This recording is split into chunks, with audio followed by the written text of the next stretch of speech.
नमस्कार. आपल्या कोकण कन्या चॅनल मध्ये आपलं स्वागत. हरिओम तस्स. जय गुरुदेव दत्त. श्री स्वामी समर्थ.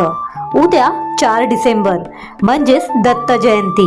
दत्त जयंतीचा जन्मदिवस साजरा केला जातो. सर्व दत्त मंदिरांमध्ये आनंदाचे आणि प्रसन्नमय वातावरण असते.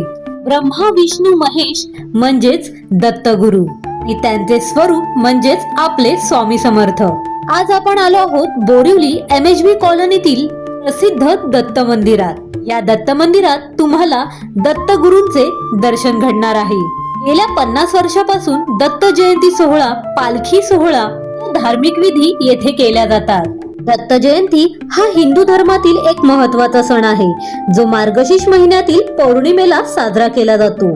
भगवान दत्तात्रयांचा जन्मदिवस म्हणून हा सण साजरा होतो, ज्यांना ब्रह्मा विष्णू आणि महेश या त्रिमूर्तींचे अवतार मानले जाते.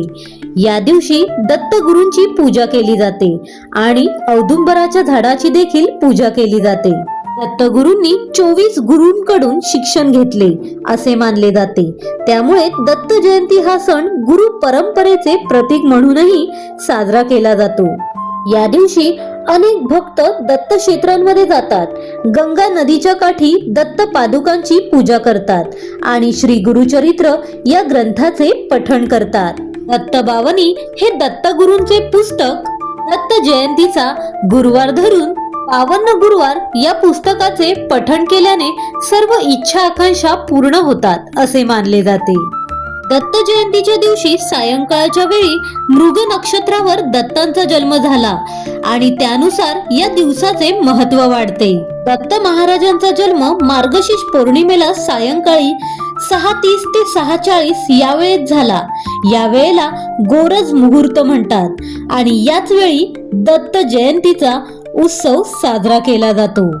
या दिवशी भक्त उपवास ठेवतात आणि फुले, धूप, दिवे आणि कापूर वापरून दत्तात्रयांची पूजा करतात. अनेक भक्त गुरुचरित्राचे पारायण देखील करतात. काही ठिकाणी दत्त महाराजांचा पाळणा हलवला जातो आणि संध्याकाळी जन्माची कीर्तने केली जातात. बोरिवलीतील दत्त मंदिरातील दत्त गुरूंचे दर्शन घेऊन तुमचे मन नक्कीच प्रसन्न झाले असेल. पुढचा व्हिडिओ घेऊन लवकरच भेटू. हरिओम तस्स. जय गुरुदेव दत्त. श्री स्वामी समर्थ.